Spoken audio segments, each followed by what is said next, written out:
Hello friends, welcome to with my মৌপিয়ানি। সকলকে জানাই গণেশ চতুর্থীর অনেক অনেক শুভেচ্ছা।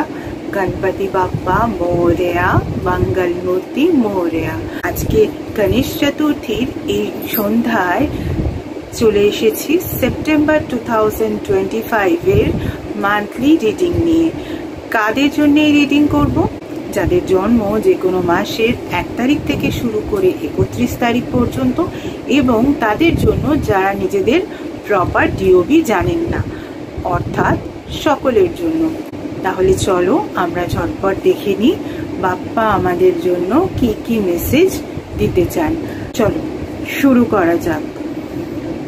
এবারে এই রিডিং তোমাদের লাইফের 5টা ইম্পর্টেন্ট সেক্টরের মধ্যে যে কোনো 1টা, 2টো, 3টে, 4টে বা 5টা ইম্পর্টেন্ট সেক্টর, অর্থাৎ health, wealth, career, education, relationship, যে কোনো সেক্টরেই কিন্তু তোমরা রেজোনেট করাতে পারো, বা 5টা সেক্টরেই রেজোনেট করাতে পারো, বা তোমাদের লাইফের সাবসেক্টরস গুলোতেও কিন্তু তোমরা এই রিডিংটা রেজোনেট করাতে পারো।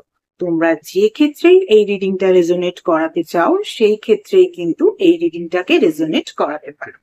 এটা কিন্তু ভিডিওর ফার্স্ট পার্ট। চলো শুরু করা যাক। দেখে নিই যাদের জন্ম যে কোনো মাসের 1 তারিখে তাদের জন্য কি রিডিং আসে।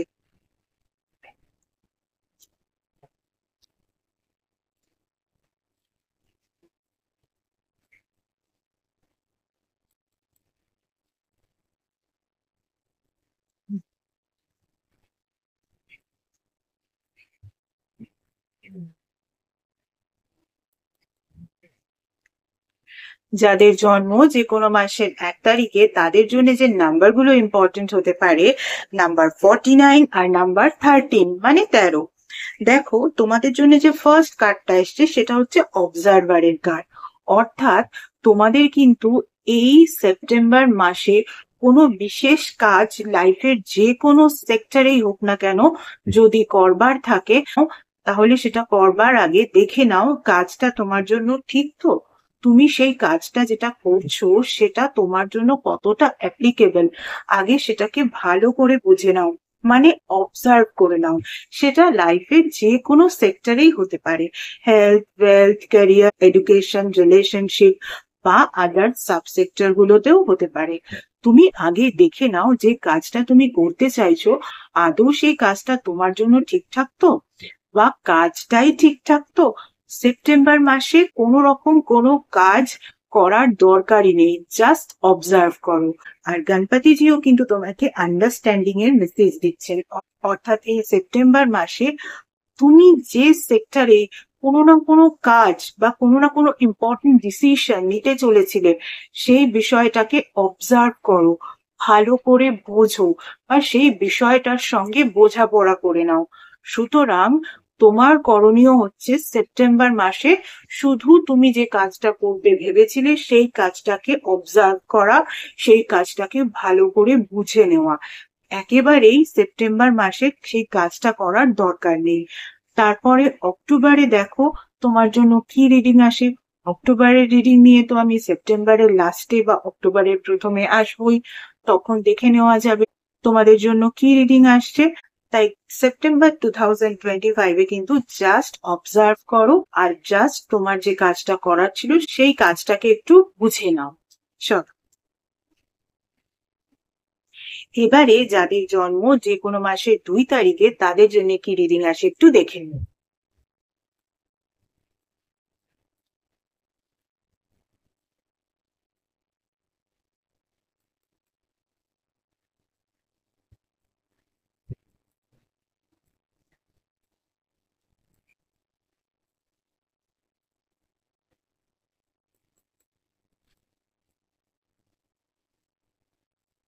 দেখো যাদের জন্ম যে কোনো মাসের 2 তারিখে তাদের জন্য যে নাম্বারগুলো ইম্পর্টেন্ট হতে পারে, নাম্বার 38 আর নাম্বার 3।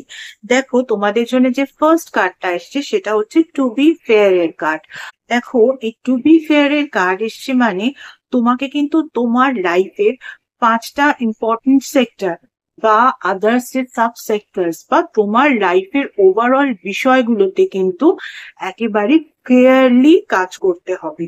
অর্থাৎ এই টু বি ফেয়ার এর কার্ডটা যদি দেখো, ক্যামেরাতে বোঝা যাচ্ছে কিনা জানি না, এখানে একটা মেয়ে এমন ভাবে দাঁড়িয়ে আছে ঠিক যেন একটা তুলা যন্ত্র, মানে সব দিকেই ব্যালেন্সের ব্যাপার। ফলত তোমাকে কিন্তু এই সেপ্টেম্বর মাসে সব কিছুতে ফেয়ারলি ব্যালেন্স করে চলতে হবে। আর যদি তুমি সবকিছুতে ব্যালেন্স করে চলো, তাহলে তুমি ধরেই নাও, বা পৃথিবীর কোনো মানুষই যদি সবকিছুতে ব্যালেন্স করে চলতে পারে, তাহলে তার সমস্ত কাজ কিন্তু খুব ভালোভাবে সম্পন্ন হয়। আর কাজ যখন ভালোভাবে সম্পন্ন হয়, তখন তো মনে একটা আনন্দ হয়। আর সেই আনন্দটা কিরকম আনন্দ?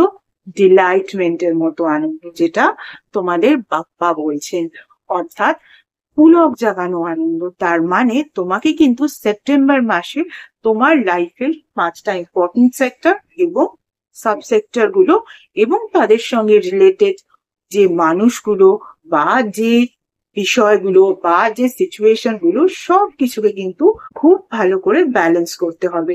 তবেই না সেগুলো এত ভালোভাবে সম্পন্ন হবে যে তোমার একটা ডিলাইটমেন্টের মতো আনন্দ হবে। চল,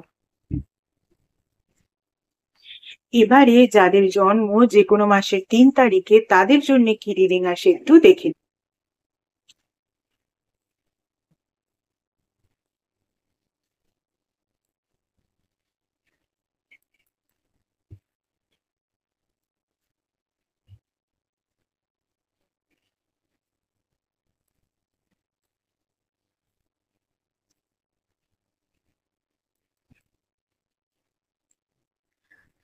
যাদের জন্ম যে কোনো মাসের 3 তারিখে, তাদের জন্য যে নাম্বার গুলো ইম্পর্টেন্ট হতে পারে, নাম্বার 50 আর তার সঙ্গে সঙ্গে নাম্বার 8। দেখো, তোমাদের জন্য যে ফার্স্ট কার্ডটা এসছে সেটা হচ্ছে দ্য ট্রাইবের কার্ড। দ্য ট্রাইবের কার্ড যখনই আসে, তখন এটাকে আমরা বলি কমিউনিটির কার্ড। অর্থাৎ তোমাকে কিন্তু হেল্প করতে হবে। কাকে হেল্প করতে হবে? তোমার কাছে যদি তোমার মতো, তোমার সমকক্ষীয় বা তোমার পরিচিত, যাকে তুমি চেনো, সে যদি কোনো রকম কোনো হেল্প চায় এই সেপ্টেম্বর মাসে, তাকে কিন্তু অবশ্যই হেল্প করো, যদি তুমি সেই হেল্পটা করতে সক্ষম হও। এটাই কিন্তু দ্য ট্রাইবের কার্ড বলে। আর সঙ্গে বাপ্পা কিন্তু কারেজের তোমাকে মেসেজ দিচ্ছে।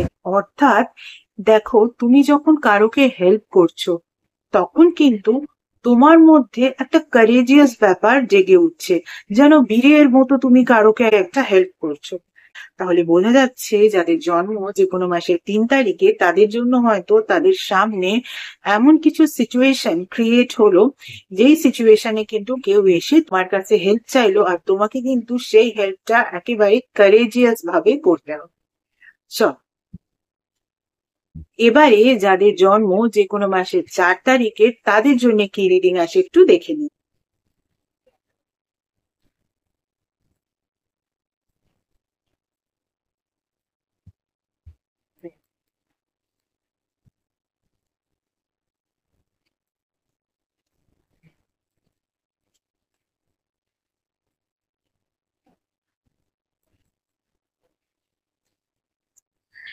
যাদের জন্ম যে কোনো মাসের 4 তারিখে, তাদের জন্য যে নাম্বার গুলো ইম্পর্টেন্ট হতে পারে, নাম্বার 29 আর নাম্বার 14। দেখো, তোমাদের জন্য যে ফার্স্ট কার্ডটা এসছে সেটা হচ্ছে ব্রিডের কার্ড। সেপ্টেম্বর মাসে তোমাদের মনে একটা শান্তির প্রয়োজন। কিভাবে এই শান্তিটাকে তোমরা নিয়ে আসবে? গণপতিজি কিন্তু বলে দিচ্ছেন ড্রাইভের কথা। অর্থাৎ তোমাকে কিন্তু তোমার লাইফের 5টা ইম্পর্টেন্ট সেক্টরের মধ্যে যে কোনো একটা সেক্টর হতে পারে, দুটো সেক্টর হতে পারে, বা প্রতিটা সেক্টরেই হতে পারে, বা কোনো সাব সেক্টর এর মধ্যে কোনো একটা সেক্টরে হতে পারে, সেই সমস্ত জায়গায় যদি ইমোশনালি বা ফাইন্যান্সিয়ালি বা অন্য কিছু কোনো সমস্যা থেকে থাকে, তাহলে তুমি কিন্তু সেই সিচুয়েশনটা থেকে মুভ অন করো। আর যদি মুভ অন করতে হয়, সব থেকে বড় যে বিষয় সেটা হচ্ছে নিজেকে নিজের সঙ্গে কানেক্ট করো থ্রু মেডিটেশন। তারপরে তুমি নিজের সঙ্গে নিজে কানেক্ট হওয়ার পর নিজেকে হায়ার ডাইমেনশন বা হায়ার ভাইব্রেশনের সঙ্গে কানেক্ট করো। ব্রিথ করো, ব্রিদিং এক্সারসাইজেস করো, নিজের মাইন্ডকে কুল করো।